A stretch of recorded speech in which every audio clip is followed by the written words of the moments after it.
My name is Mimi Rosenberg. I'm Legal Aid Society civil lawyer.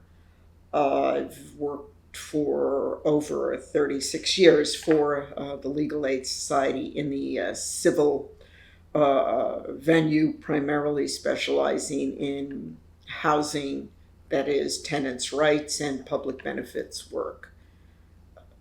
And how did you get started in this work? Ah, I have, long before I became a lawyer, had uh, a view of housing, meaning that housing should be a human right, the need for shelter, but not just the need for shelter, which could be congregate or etc., but the need for housing in any society should be a fundamental right that is provided for people. And the loss of housing or permanent housing insecurity or rents that are too darn high that deplete people's income creates a state of emotional, personal, physical, and social insecurity for the individual, for the family, for the society as a whole. So, having faced my own family trauma, coming from a poor working class family and understanding what eviction meant, and not having a place to live and how it affects your ability to educate yourself, to be in school, to have a kind of cohesive community that you're living in that becomes interrelated and collective. These things were very, very critical to me, and most immediately at a very young age affected my life. So, having a view that society is about people before profits in general, and specifically the imperative to have an anchor, a base in an otherwise a stormy sea that at least you can go forward and exist from, um, became a center point of the kind of public work, community activity that I wanted to be involved in, and also saw the imperative of always linking the issue of income, work, income, lack of income, with the ability to stay housed. So I was doing housing organizing long before I went to the Legal Aid Society, long before I went to law school, um, as an imperative to save housing, to save communities, to save neighborhoods that were being broken up. And I think when you break up a neighborhood, you're also otherwise affecting political power. So you have a neighborhood, for example, let's take just the neighborhoods that were being broken up by city policy and realtors that again had the conception of profits before people, and a major way of making profits in New York is through the realty market. And the government also acted, shall we say, as effectively a handmaiden to the realty industry, setting in motion policies and practices that aided real estate development at the expense of the community based people that needed places to live. And during the 60s and 70s, it was particularly prominent, that reality that people were being pushed out to gentrify neighborhoods. The policies that came forward from the city were just in mass emptying out whole neighborhoods. There was also ways of emptying out neighborhoods quicker, i.e., arson, which was rife at that time. And so realtors were literally burning people out for the profit. And on areas like the west side of Manhattan, there were whole conceptual frameworks that came from government, particularly somebody by the name of Roger Starr, who also was on the editorial board of the New York Times, so got a lot of publicity, where they were developing areas of the city and whole tracts of land in neighborhoods for the urban elite, if you will. Manhattan became known as the bedroom community for, or they attempted to make it for a predominantly white, potentially upper income group of people to inhabit. And that meant reclaiming neighborhoods, older neighborhoods, and pushing people out. And a lot of this was done by zoning policies that were created a kind of upscale and speculation and led to gentrification and led to the landlord class, with the license and permission of the city, really emptying out whole areas of whole neighborhoods to be replaced by an urban gentry. So I was watching as immigrant communities, as communities of color in particular, who had already been redlined and discriminated in a million different ways, were now being utterly dislodged en masse. And part of the individual trauma that came with that was also coupled by, which I mentioned a moment ago, political empowerment. When people come together, particularly from oppressed areas, whether it's impoverished people or people of color, people of African ancestry, Latinx people, they begin to seek to come together to assist each other individually and for political empowerment. That means as voting blocks in the electoral arena. And during the 60s and 70s, that's exactly what happened, which is there was really the growth of Black political power by virtue of leaders that came forward from the community who were working on housing issues, who were working on school issues at that point, what we call the community control of school movement.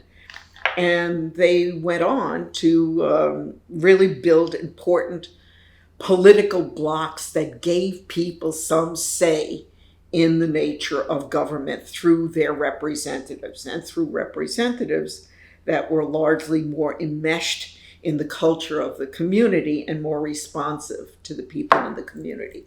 So that's a very long and circuitous thing of saying that in a capitalist society or any society, that if you can control where people live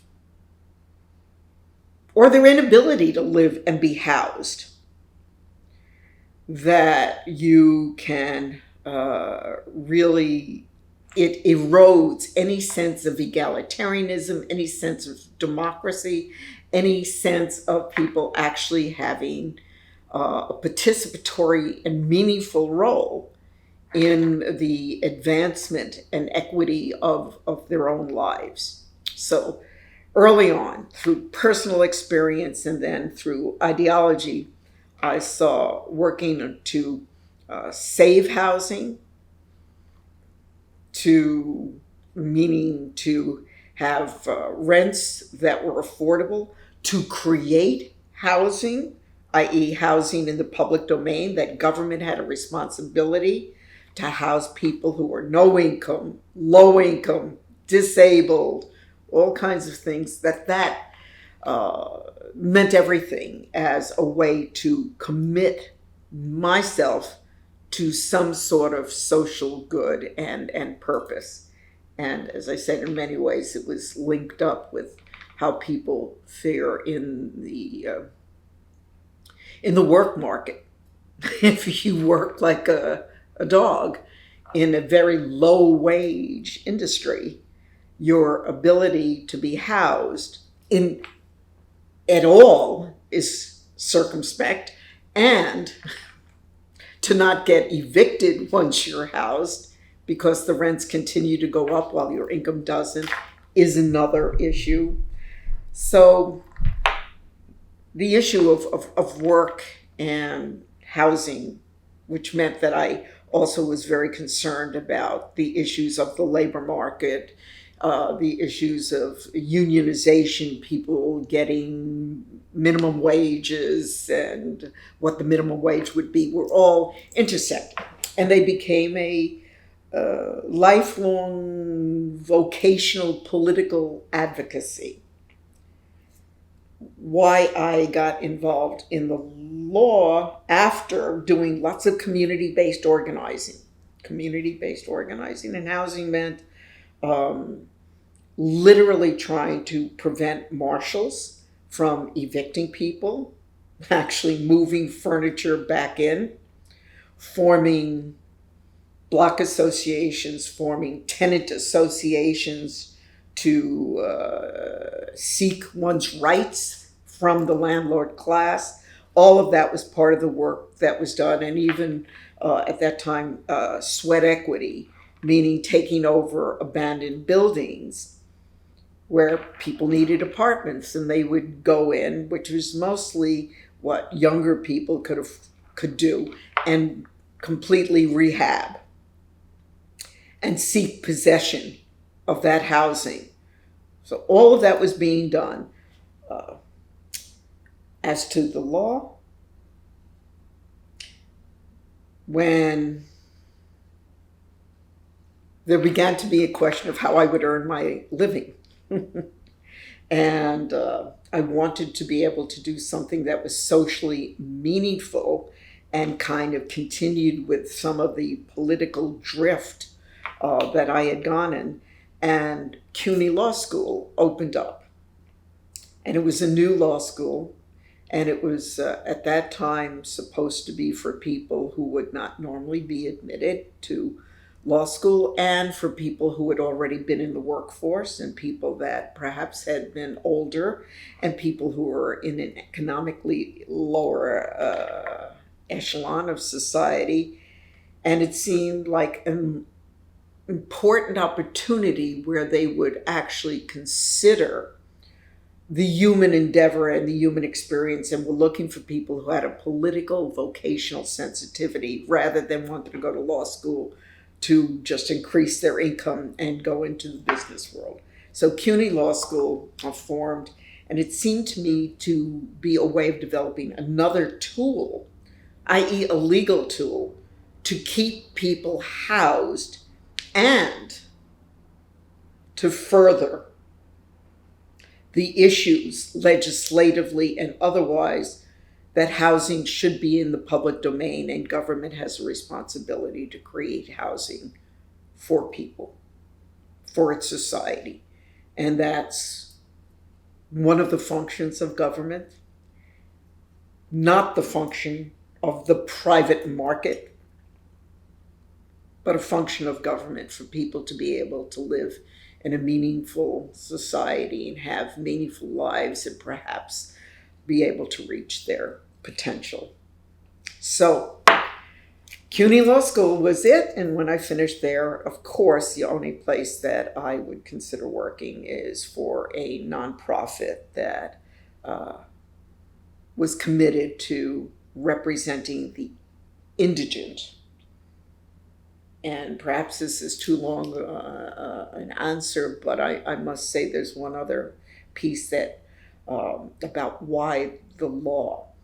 While I believe that we are a long way from realizing the promise of a democracy in this society, and particularly for different groups of people, most specifically people who are indigenous to this country, people who are people of African ancestry, Latinx people, various immigrant groups, and otherwise the generationally impoverished people. There is not a democracy, but there has been at least the promise of democracy. And one of my objectives as a political person is not just service-based, i.e. making sure people have the right to live and can live and be housed and have food and so on, but it's also about the accomplishment of human and civil rights, political rights. And in the legal arena, in order for there to even be a modest attempt to reach democracy, the issue of due process is fundamental. So it seemed to me extremely important, and as part of working to keep people housed, that the courts be used, that they have the right, that poor people and Black people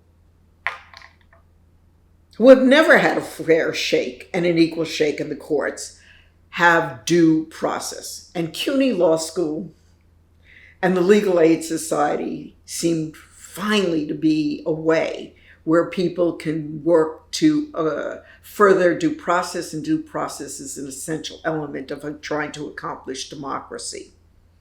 So it was another tool for me to use for poor folks to get the service that they deserved, or to fight against the inequities, and to try to eke out due process, which is a fundamental tenet, I think, of the Legal Aid Society.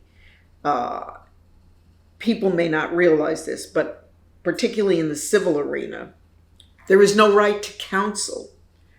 There is a very different standard. In the criminal arena, we have criminal Gideon. We have the law that says that if you are indigent, you have the right in a criminal case to have counsel. Makes all the difference in the world. In the civil arena, you can have your kids potentially taken away. You can be fighting against the service sector, i.e. the Human Resources Administration, where you have no food or income and you were cut off the welfare rolls without any reason. There is no right to counsel when you are dragged into housing court, which could be on a whole number of issues, including nothing more than, I want you out, even if you've lived here for 20 years, because I want to make more money. I don't need a reason. By and large, people had no due process. They had no right to counsel, among other things. So if one was going to fight for housing, for both maintaining low-income housing, for preventing eviction, and for creating and fighting to create legislative rules that would inure to tenants. Again, CUNY Law School is the right place, and then the question is, where do you practice? And you practice in a place, which I was fortunate enough to do, the Legal Aid Society, that represents indigent people and provides lawyers for poor people in the civil arena, which is still, there is not a right to counsel. In New York, we've just passed a right to counsel law in housing, but we can't even exercise it because we don't have enough resources and people. So when did you get started at the Legal Aid Society? What year, for reference? Given my math skills, you'll have to do the math on this, but it's 38 years ago. I went to work at the Legal Aid Society.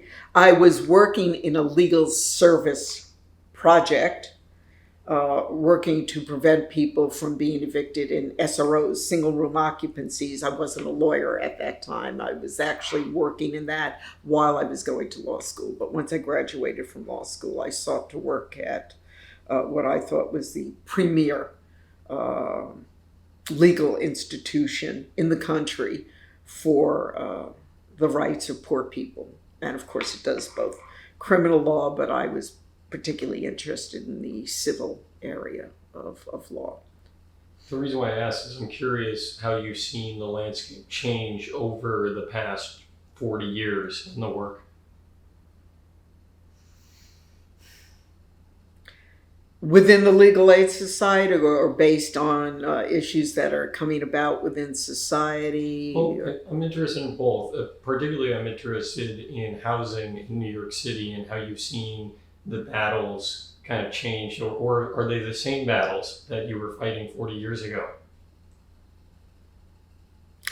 To deal with the social conditions in housing, I would say that there certainly has been some advances by virtue of the grassroots movement, the tenant community in conjunction with advocates coming together and fighting in the legislature for various rules and regulations to be committed to statutes that added some safeguards and protections and advanced the rights in the court system, in particular, for tenants. As to in the society, I'll just reference what I think the last 20 years has been after fighting different permutations of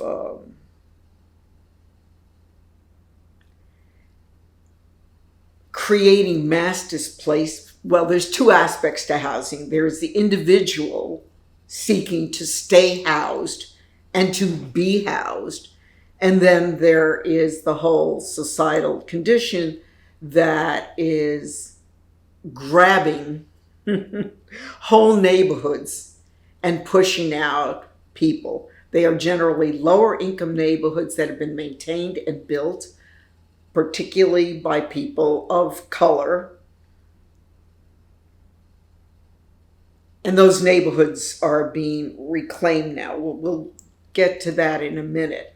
But New York has always been, as a major income revenue source, the real estate industry. And so it may have changed some of its mechanisms for profiteering and profiting off of people's need for housing.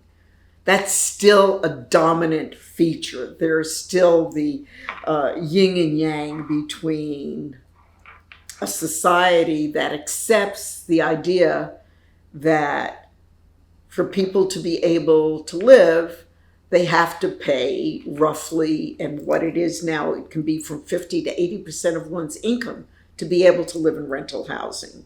It's extraordinary. That's extraordinary. It's extraordinary, of course, for the poor, for the disabled, for the elderly on fixed income, but it's also even extraordinary for the lower middle class and even likely the middle class now. So people are being driven out and so on. But so the issue of there's been a consistent struggle for who gets to claim the land, and which government has, New York government, mayor after mayor after mayor.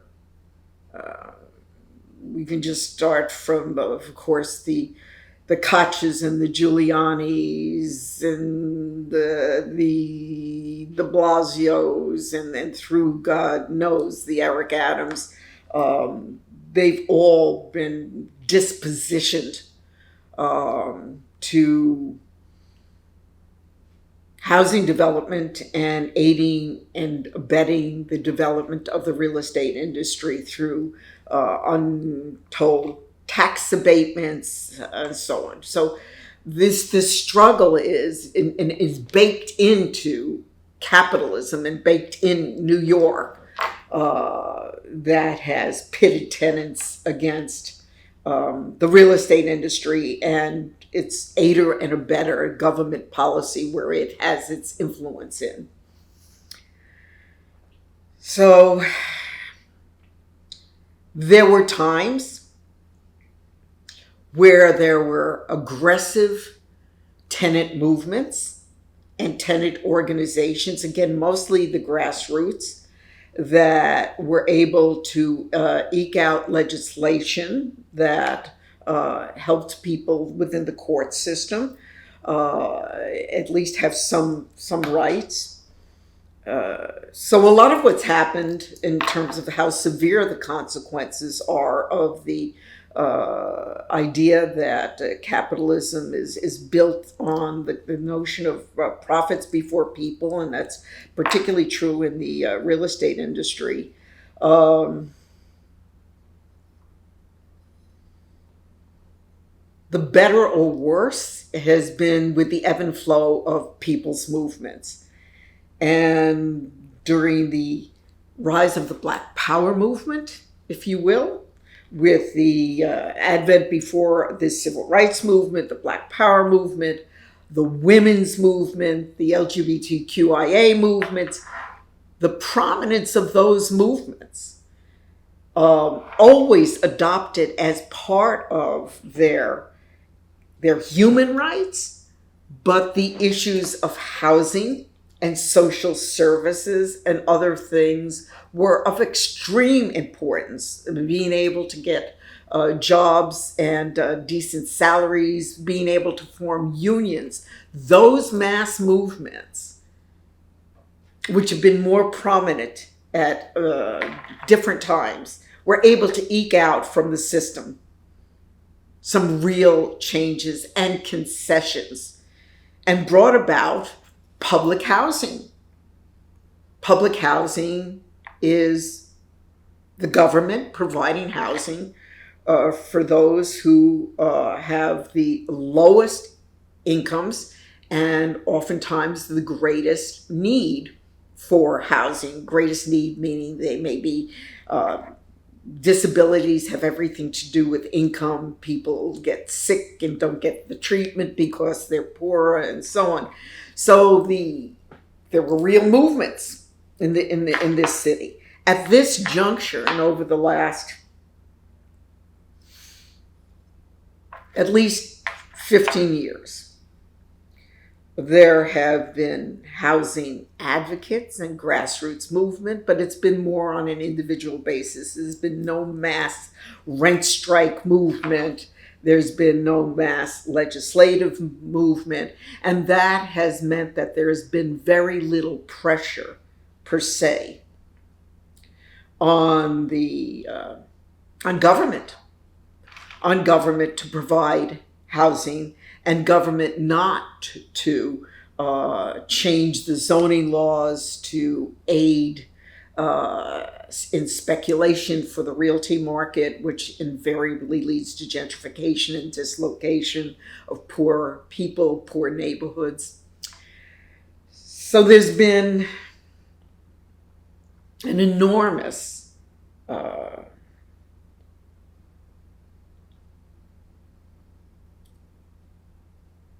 reality that the rents have increased astronomically and incomes have not. People's health has deteriorated, which means that there is more of whatever monies they have being paid to maintain themselves. Not having healthcare as a human right can make or break somebody in the workforce and otherwise push people out who become disabled of their housing and so on. So I would say during my 30 plus years in legal aid, the housing situation has become much, much, much more dire by virtue of the policies of government that have been overarchingly concerned with real estate development and less concerned about the price of housing, of rental housing, and so on. Having said that, in the last 5 years, there has begun to be a serious tenant movement that is being rekindled, and a collectivity amongst different housing organizers and organizations, which hasn't happened in a long time, to fight for the right to counsel, i.e. tenants being represented in the housing court, to fight for legislative change, such as issues of no defense, what we call fighting against no defense holdovers, where people in smaller buildings under 5 units, can summarily just evict a tenant without any reason at all, just because they particularly want a higher rent and think that the market will bear that. So there's a real movement now that has come together, that has been physically out there, that has also taken a stance on whom to support in the electoral arena, who is sympathetic to the issues of tenants, who doesn't get much of their funding from the real estate industry, and so on. So there is beginning to be, it's still a David and Goliath struggle, but in the social construct, New York is experiencing both an absolute catastrophic crisis of homelessness, more evictions than it has in decades, but it also now is confronted with a growing and active and diverse tenant coalition that is putting pressure on both individual landlords in the legal system, and putting pressure on the legislative and electoral arena to come up with positions that advocate the rights of tenants. As to things in legal aid,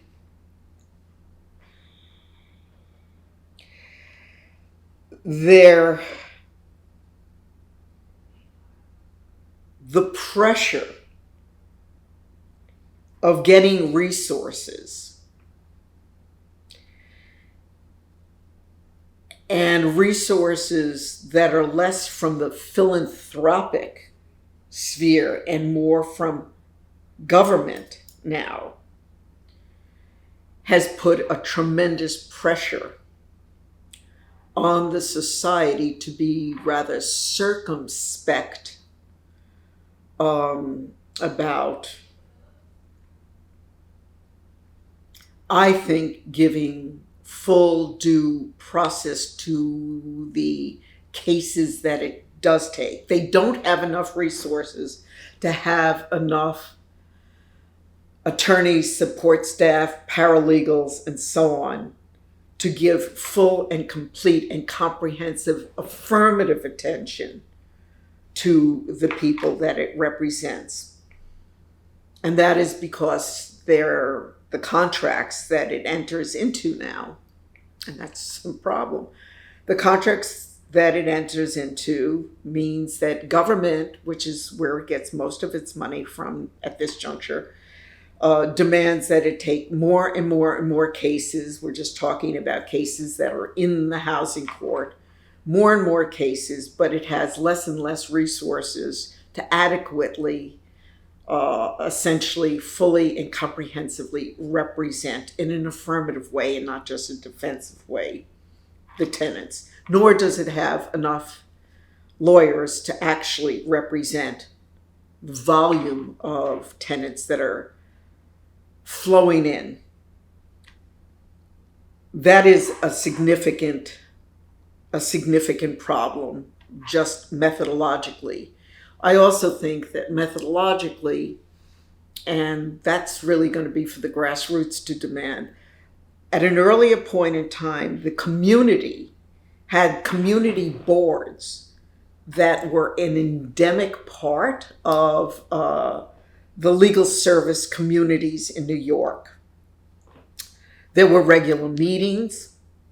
There were discussions. What were the discussions about? Well, the community helped define the issues that were percolating, not just the individual cases, but collectively the neighborhood cases that were percolating up from the grassroots, where whole neighborhoods were being dislodged because, again, of changes in the zoning laws or particularly bad patterns of landlords who owned considerable amounts of real estate in whole neighborhoods, or the gentrification process where groups of people, the banks are giving license to whole groups of people, very often white, more prominent people in the economic arena and so on, being able to come in and dislodge and take over whole blocks of housing, whole neighborhoods. There are legal issues that come about as a result of that. Are some of the policies and practices racist? Are there issues of equal opportunity? What about do banks continue to do redlining and keep people out, predominantly people of color, out of particular areas for their own profitability and so on? When there were community boards, they often were much more intermeshed, and we took our marching orders, if you will, from the community. They were our eyes and ears on the ground. We had a much more intimate relationship. It wasn't just a theoretical or intellectual relationship that evolved by virtue of we walk into court one day and there's somebody we're supposed to represent. But the community boards that were part of the legal service, legal aid society office that I was working in, helped notify us and define these issues, which I think meant that there was a much closer relationship, and a relationship that worked both defensively to try to save housing and try to save individual housing, and as well affirmatively to look at the patterns and practices that were evolving, that were pushing people out of whole neighborhoods, and also try to create a situation where you can begin to put together legislation that would perhaps remedy the situation and make things more equitable for low-income people, people of color who were indeed being pushed out of their neighborhoods or weren't given a full panoply of rights in the courts. So the practice now, as hard as legal aid works and as comprehensively and overworks its full staff, and as much as it internalizes the core values of equity and due process, the reality is of how it's funded has prevented it from really fully and comprehensively, I think, doing what we were at earlier times when we had greater amounts of philanthropic money. And so it was unencumbered. We didn't owe our soul to the company store, so to speak. And we also had more license and leeway to be able to sue government with that unencumbered money. And we conceptually, again, the community would tell us what it needed. And there is very often a fissure between the professionals and the intellectuals and the theoretical and the practical realities on the ground. Where do I get my information from about what's happening in neighborhoods? What's happening with whole blocks of landlords? How people are being affected as a result of city policies? That comes from a close-knit relationship with a community. And while we profess to be a community law office, we are located in a commercial area, and an area that is otherwise being gentrified. And so I think the pressures of getting funded to do the work have caused legal aid society to be less symbiotic with the community, less physically located to understand and take its direction from its clients, from the neighborhood representatives, from the tenant activists, from the tenants in the community. They are the ones, it seems to me, that should define the issues and push us to be their professionals who are able to articulate and respond to the issues. Also, there's another issue which may be of less interest to people, and that is that there's a bit of a, which again has changed in the last years, a bifurcation in the practice. There is generally a sense of the theoretical affirmative litigation aspect of it, and then there's the service practical end of things, and that they become separated. So there's one group of practitioners that are there to think about and enact affirmative litigation to try to do systemic change. And then there are the worker bees, if you will, that do the day-to-day grunt work, which is marvelous, imperative, important work, and you can create good law, but you're not dealing with systemic patterns. And I think the fact that there are divisions within the structure of the society is problematic. It stilts, in some ways, the ability of every one of its lawyers to completely be excited and to grow and develop and to look at and flesh out new areas of law to protect the tenant class.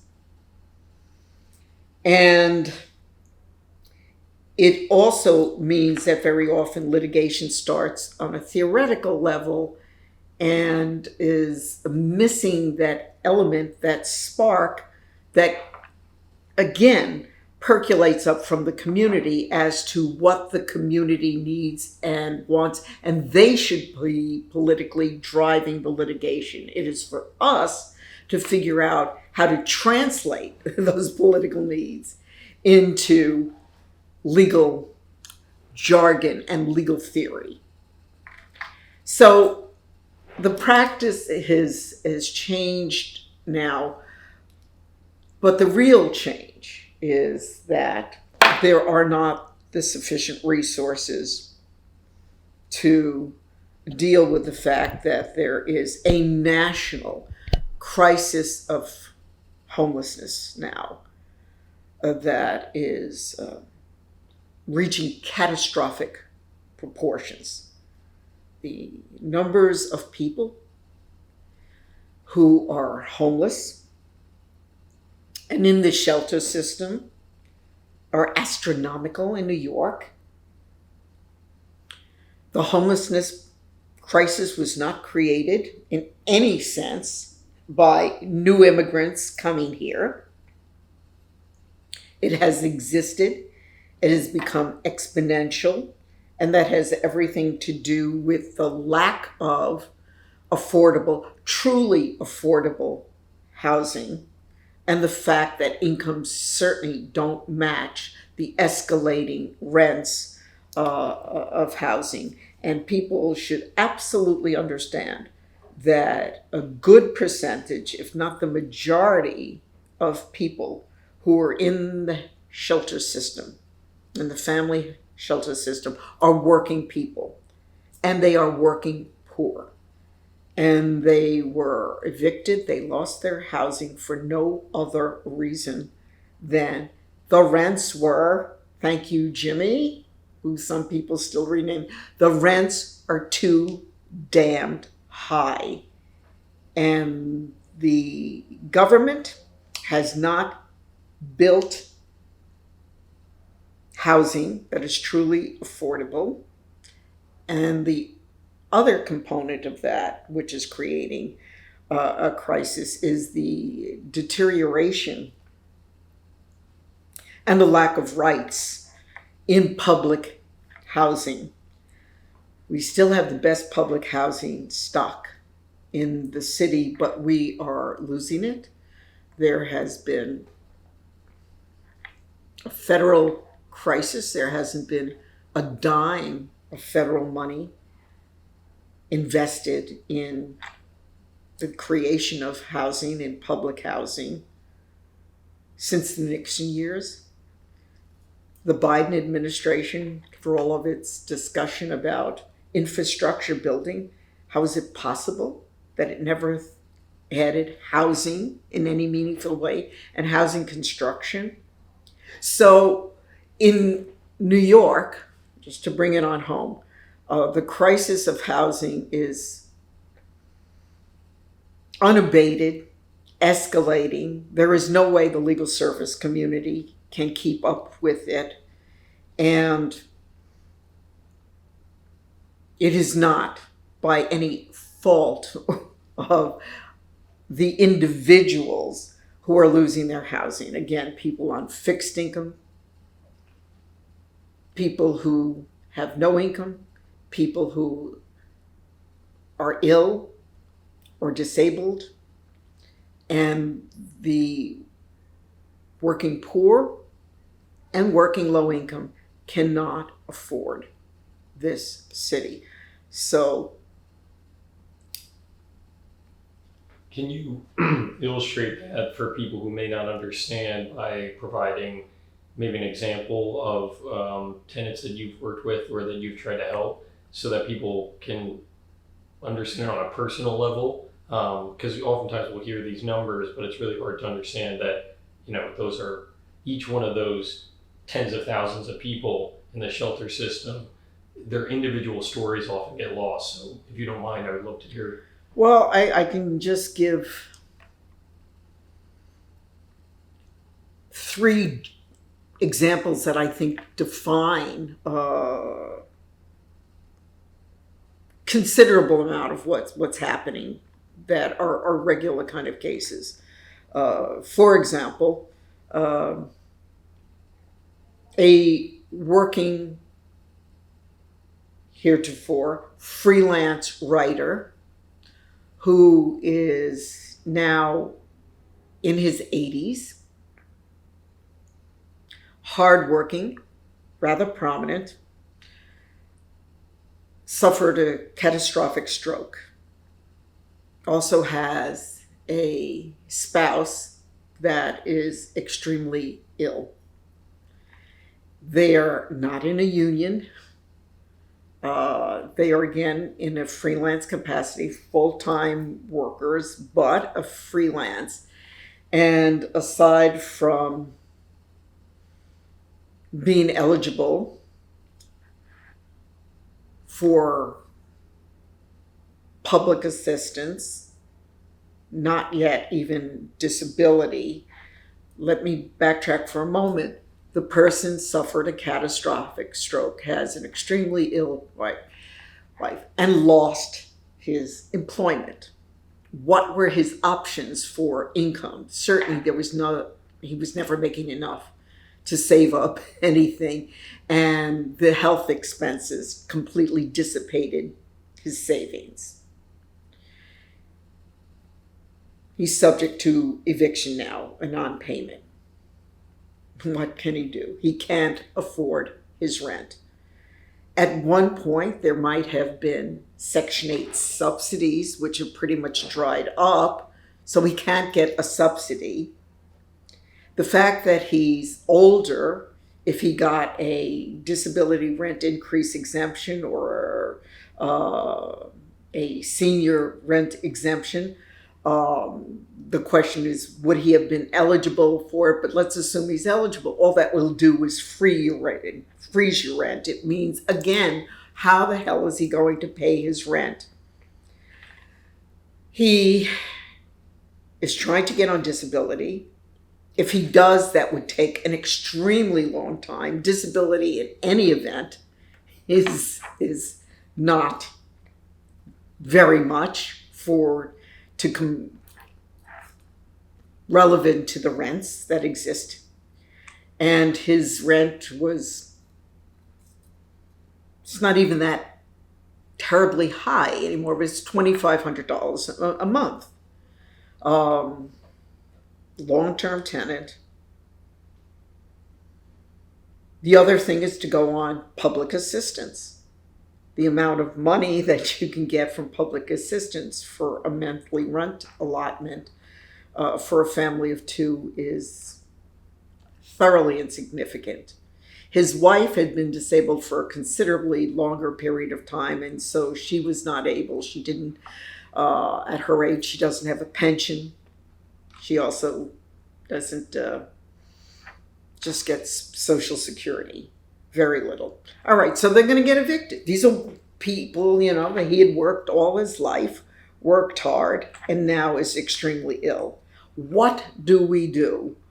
What do we do? There is no Human Resources Administration, public assistance, the Social Security Administration, if he got on disability, without a meaningful pension plan, without a higher rate of Social Security, there's just no way that he's going to be able to afford his rent. So he's now in significant arrears and is slated for eviction. I mean, that's just one indication. So there's the elderly and people who become ill as they get old, living in these cities, particularly if they didn't come from union jobs that had significant pensions or other things, and very often, even if they did, are going to go through real difficulty. So we have lots and lots of older people and people who become ill,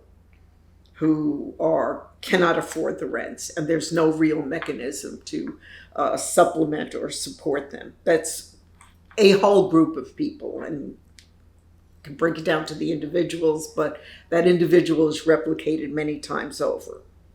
Another case, which is the disabled, as you have some awareness of, a particular case, and this could be replicated many times over. I have a client who is a double amputee and who is blind, has lived for many years in a room within a smaller building being a building not subject to rent stabilization. The building is under 6 units. This building is not owner occupied, not just a 1 or 2 family house. It's a bigger building, but it's under 6 units, and he's lived there, and the landlord has decided, and needs no reason whatsoever, none, that she can get and wants considerably more rent, and took the gentleman, which is the case for untold numbers of people who live in buildings that are under 6 units and who do not have a lease, and there is no mandate to give somebody a lease. They're essentially month-to-month tenants in those situations. This gentleman is now subject to eviction. He has done nothing wrong. The rent he pays is not insignificant. There is no reason whatsoever that needs to be given to evict him, but he is subject to eviction. He does not have a family. Where is he going to get other housing? How is he going to look for housing? What provisions are there whatsoever for him. So we have untold numbers of people that have grievous, severe disabilities who cannot afford to stay and may be getting evicted. And in this case in particular, where the person, again, is a double amputee and blind, where the heck on their income, which is disability based, and how are they going to find other housing, or are they going to be slated, which is the case, for the shelter system? The shelter system is a death sentence for somebody with a compromised immune system, for somebody who is so severely disabled. And as we know now, even the shelter system is so overloaded that people are being housed in makeshift shelter in tent cities at proposed places like Floyd Bennett Field and the like. There is no place. I mean, I really conceive of a time where we go back to the 30s and 40s, where we had the Hoovervilles, as they were called, the housing that was set up in places like Central Park with tents and so on for people to live or fend as best they can. But the fact of the matter is, these are life and death issues. This is a common case. And the common case is, in this case, because of the person's disabilities, but the commonality is that we have tens of thousands of housing units in Brooklyn that are for-profit housing units that are not subject to rent stabilization. They are not cooperatives or other kinds of housing. And the landlords do not need any reason whatsoever to commence evictions and just do it for sheer avarice and because they can. And it's a landlord's market. That's a systemic problem, but it's a problem we face, and that's the kind of work that we do. So what do I do with Mr. X or Ms. X in those situations? We have numerous cases like that. What do you do to prevent that person from becoming homeless, and homeless in what is absolutely a life and death situation? That is a good deal of the work we face now. Untold numbers of cases where people in smaller buildings that are not subject to rent stabilization, are being evicted. And there must be a legislative fix. There needs to at least minimally be, which is something we fought for in the legislature and have not won, there needs to be at least the mandate for people to have leases, and that there has to be some good cause, some reason to subject them. We're not saying you can't evict people if they do not pay their rent, or they are a nuisance in some way, or there's some other situation that falls under the rubric of laws that will permit landlords to try and oust somebody from an environment. But at this juncture, tens of thousands throughout the city of New York, just where people are subject to eviction. And all that we can do as lawyers is buy some small amount of time. And there must be a legislative fix. So this is a lot of the work that we do, and it's gut-wrenching. I feel more like a surgeon. I feel like I'm telling somebody that they have a terminal illness, and that while I can buy them some little amount of time, I know they're not going to be able to find any other housing. They do not have the resources. They're being pushed out of their house, their neighborhood, and very often now, the city of New York altogether. People should not be thrown out of housing that is for rental and profit purposes without cause, without reason, should minimally be able to have a lease. And if they are taken to court, a reason that they can defend against if they are subject to eviction. So that's another kind of case. And there's thousands of these cases. And there are also another group of cases are people who live in public housing. And people who live in public housing are absolutely second-class citizens. They have a different set of rights than people who live in the private housing market. Should not be the case. For example, if a family has lived there for generations and we'll just take one situation, for example. Families live there for generations. There is a fire that takes place, and they are what we call constructively evicted. The fire is so severe they cannot live there anymore. And they stop paying their rent. They may be given some other generally inferior temporary place to stay, but they stop paying their rent. They've lost all their belongings. They are not staying in the housing that they have rented, and so on. In public housing, if they then cease to pay their rent, instead of being taken to court, as you would in the private housing market, where you would have some defenses. Well, I stopped paying my rent because I was burnt out of my apartment. I don't have any apartment to pay. I'm not getting any services. The landlord was responsible for the fire. Why should I be paying my rent? And I physically can't even live there because it was devastated and needs to be completely rehabilitated and reconstructed. So a judge can then say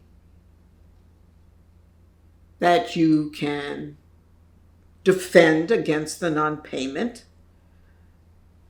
by asking for an abatement. And if you can prove that the conditions were such that you didn't cause them, that the landlord had notice, that everything was devastated, etc., you can ask for an abatement in rent because the law in private housing warrants that there is a warranty of habitability. And if you are not getting the services that are warranted, you can ask for compensatory kind of abatement. But so you have the right to a trial and you have the right to a hearing, and you can't per se necessarily be evicted just because. In public housing, where there are catastrophic due to the deterioration of the infrastructure now because it hasn't properly been subsidized for years, if people have conditions or catastrophic situations and cease to pay their rent, they are not taken to court for non-payments. They are terminated if they stop paying. It's a whole different process. They are effectively terminated. They have the right to go into a hearing, but not in a court where there's evidentiary information, but in a public forum. And it is not considered a defense that you are not paying your rent because you've been burnt out. So literally you can be terminated. And if you are terminated from public housing, which again has the poorest of the poor living there, and is the housing of last resort, you're in the shelter system. Absolutely and unequivocally. So there are systemic changes, legislation that needs to be made to create some sort of equity between the rights that people in the private housing market have and public housing tenants. And loads of public housing tenants are being evicted because they don't have those fundamental rights. Another indication is, just to give you an idea, and we do an awful lot of work on this, is if a public housing tenant has a member of the household that is alleged to have been involved in some criminal activity, may be incarcerated or not, the entire family can be subject to eviction, having had nothing whatsoever to do with the issue of the individual who is presumed to be antisocial.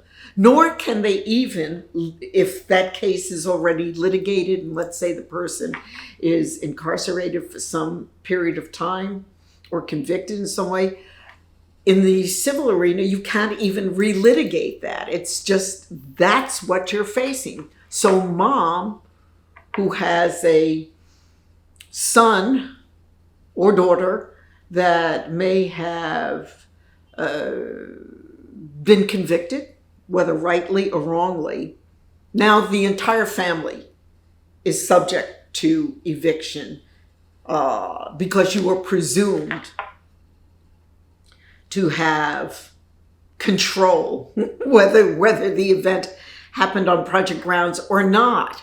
You are presumed to have control over that, and the nature of the jurisprudence is such that untold numbers of people are being evicted from public housing because they similarly have a different rights structure that is inequitable, unfair, and I suggest extraordinarily racist, since the body of people living in public housing and the body of people who are poor, again, by design of this society, as far as I'm concerned, in terms of their access to jobs and better paying jobs and opportunity and so on, are people of African ancestry. So these are some of the cases that we can do little to nothing about. We take the cases, we work on them, but many of them, there are no defenses. So people being evicted, not to mention the endless array of people who have lost jobs, people who are part of the precariat in the sense, the whole nature of the job market now,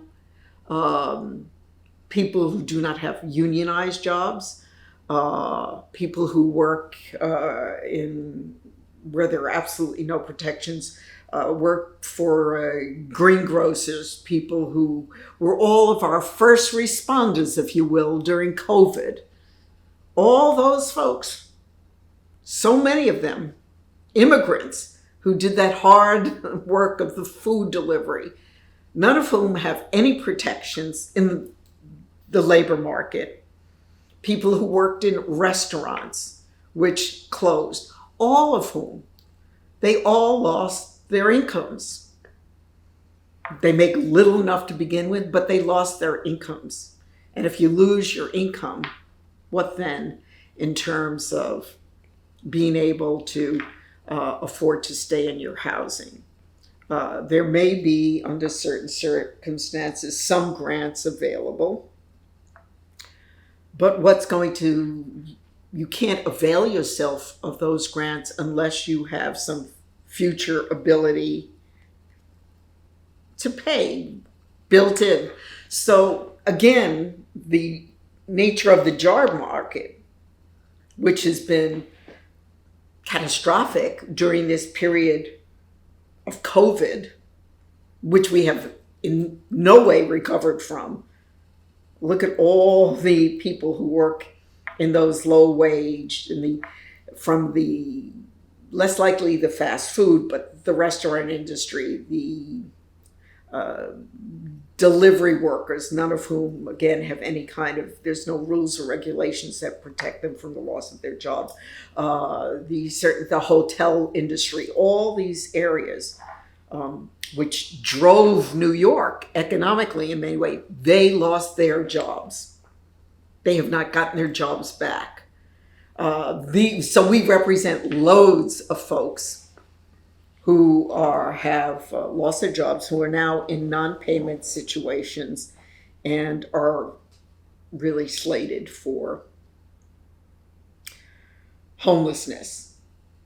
That's some of the work that we do that has become much, much more intense and is systemically created. It is not about the individual per se. It's not about pick yourself up by your bootstraps.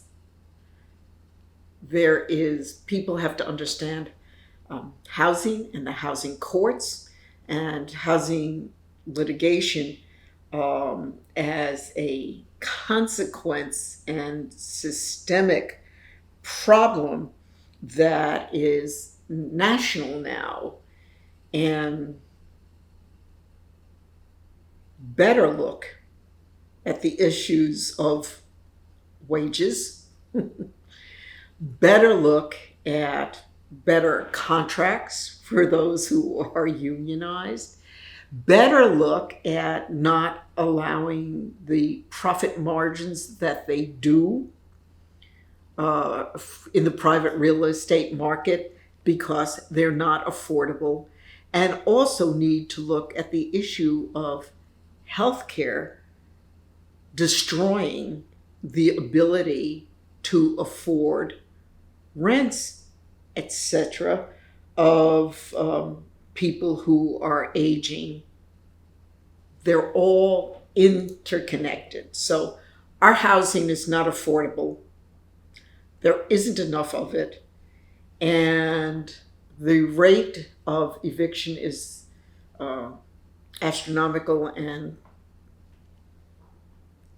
just to punctuate it, so for those people who are lucky enough to get lawyers, and there aren't enough resources to have enough lawyers as the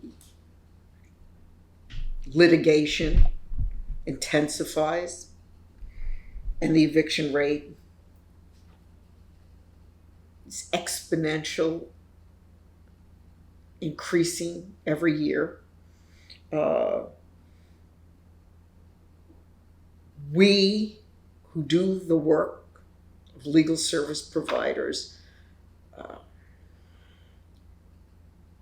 have less recourse in many ways to defend people, less resources to have the numbers of people,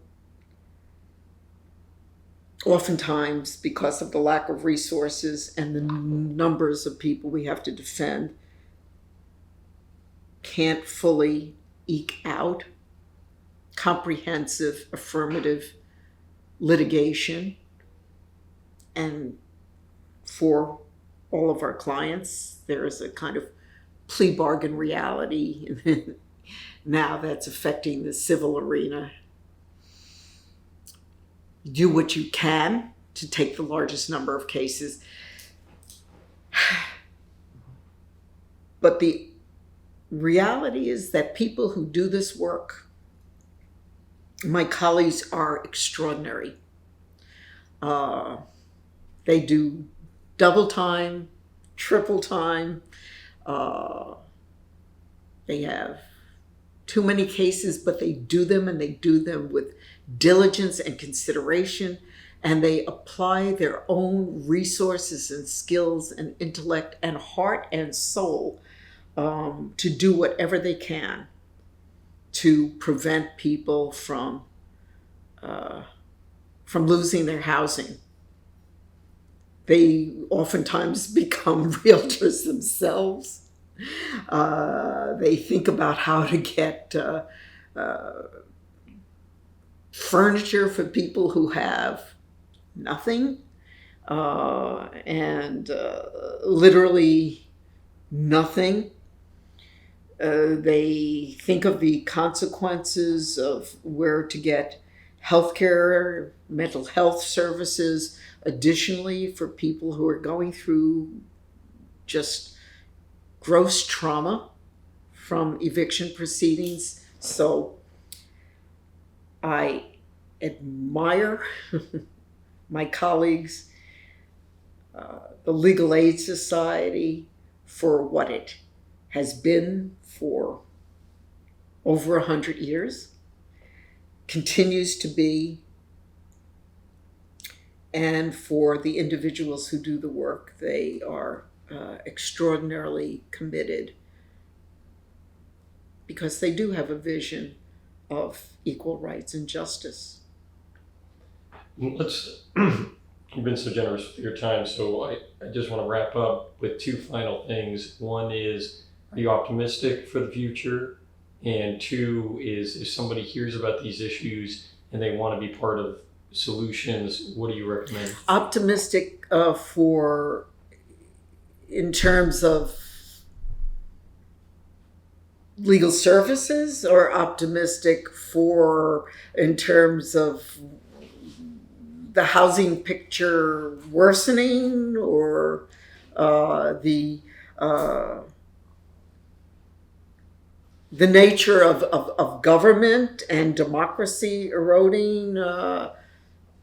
Whatever one you think you'd like to pursue, I am absolutely always I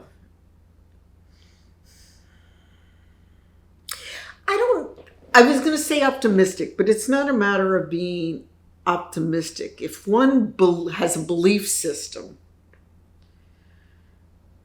that is about equal rights and justice, if one has a belief system that is about reaching that promised land of a real democracy, if one has a belief system that says, yes, I believe in Martin Luther King's beloved community. What is the beloved community? It's an egalitarian society, an egalitarian community. It's a democratic community. It's a community that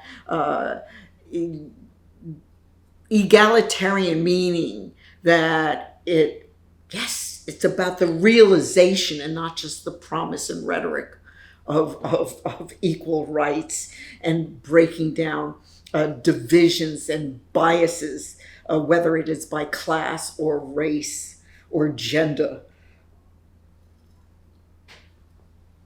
If one does have that, and so I do, and I would say that was installed in me very early on, maybe because my parents were Holocaust survivors, and their conclusion was that what allowed fascism to take root was inequities, systems of bias that were inculcated into the public.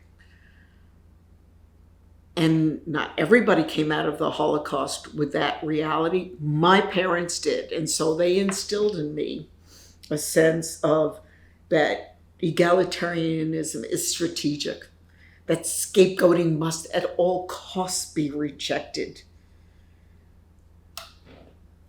that people must live in a society where they are able to have a voice and a role in the full realization of their potential, and never at the expense of another, that the issue is people before profits. So that's my belief system. And because of that,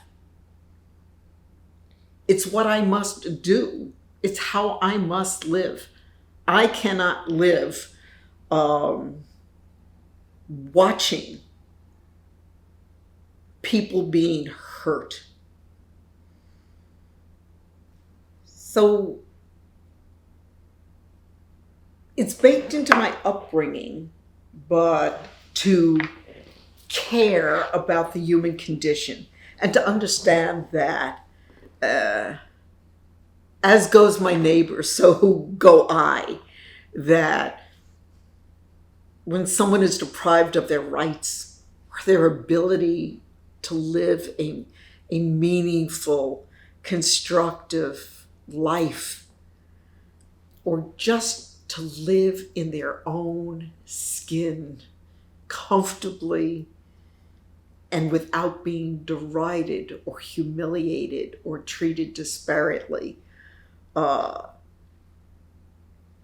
that betters my condition, my spirit, my energy, makes for, I think, a fruitful and humane and glorious creative society.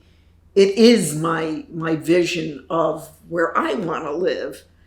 And that is, that promised land. What else was meant by that? The beloved community, where I am my brother's keeper, where I am my sister's keeper. So, having said that, it's an imperative to care about others. If I care about myself, no man is an island unto themselves. They cannot be. But the thing is, I feel good. I feel good when I commit myself to working to better the conditions of others and with giving agency to others to live their lives and to decide whom they want to love and how they want to express that and how they want to live, which is a way that is fulfilling and meaningful. I am enormously pained by what I see, but excited and thrilled at the creativity that comes with the imperative to better society. And another world is possible when we have the tools to and commit to making it so.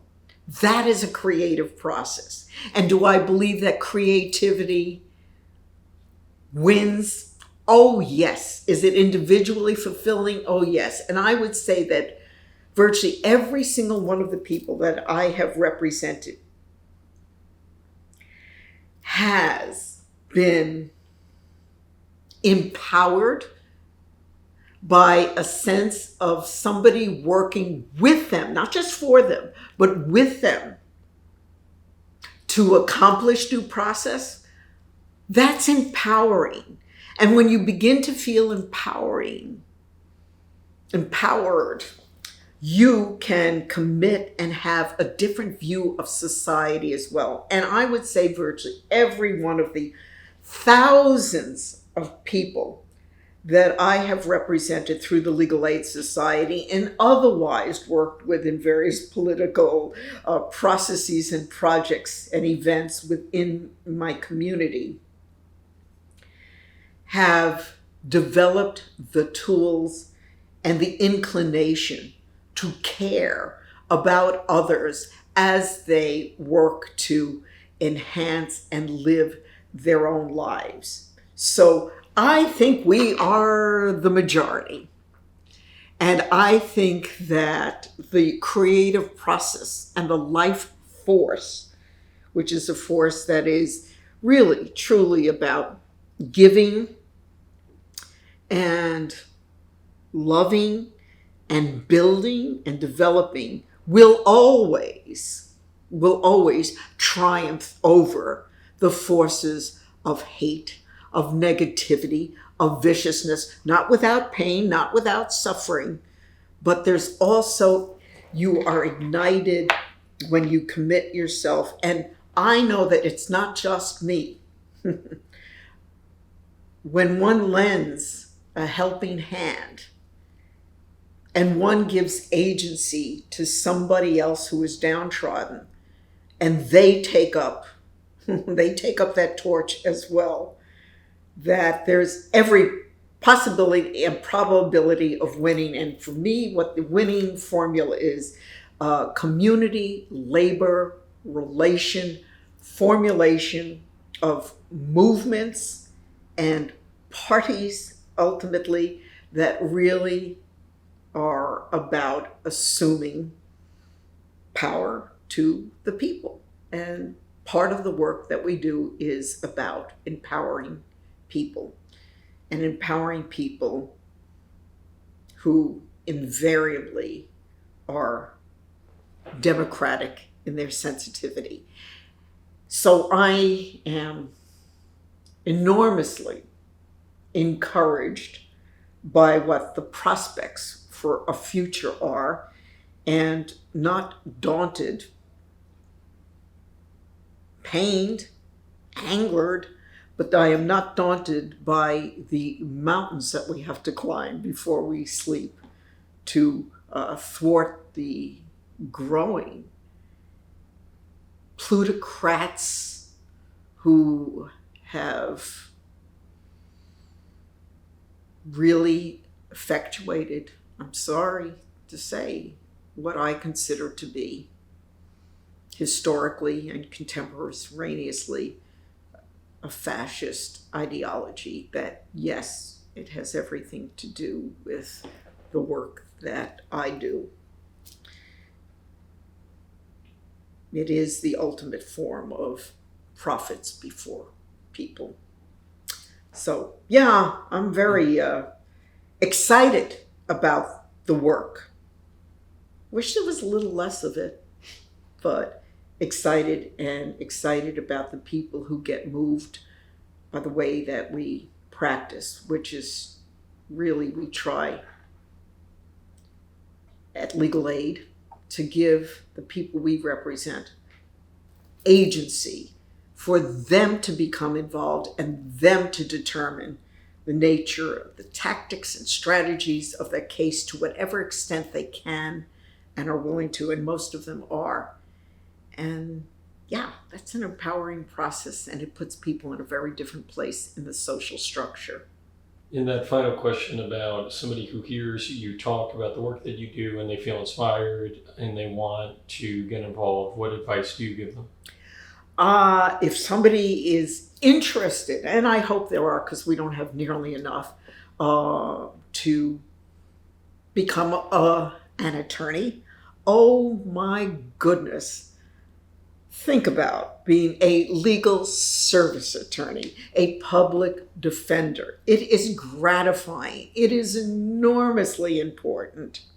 I will not make you rich except in spirit and energy, and it has a real role to play in transforming a society to be a better world by far. So do it, take up this work. It's important. And when you do it, don't you ever not continue to have your voice and give up your voice as a worker in that workplace, and to respect and involve the community, the people that you are representing, in helping to determine what the nature of that representation is.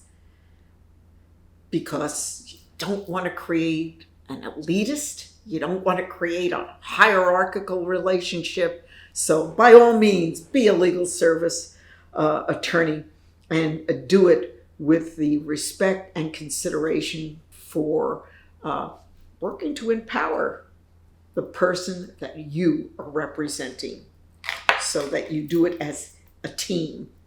So great work, and not nearly enough people to do it. Doesn't mean we shouldn't fight for better wages, and we all should be unionized to continue that fight for better wages. But it's great work, totally fulfilling. And any final thoughts about anything? It could be about life or your work. Yeah, my final thoughts are that I believe in a society and a social structure and an economic and a political and cultural social system that is, again, people before profits. And uh, I do think that people have to look more deeply into the nature of this system that has created a class structure and that has baked white supremacy into its entire policies and practices for functioning. So I'm a socialist. I'm a socialist and feel that, yes, those who create the wealth, the workers of the world, workers absolutely unite. You have nothing to lose but your chains and a world to win. So I believe in worker power. And worker power, egalitarianism to set up a true democratic society.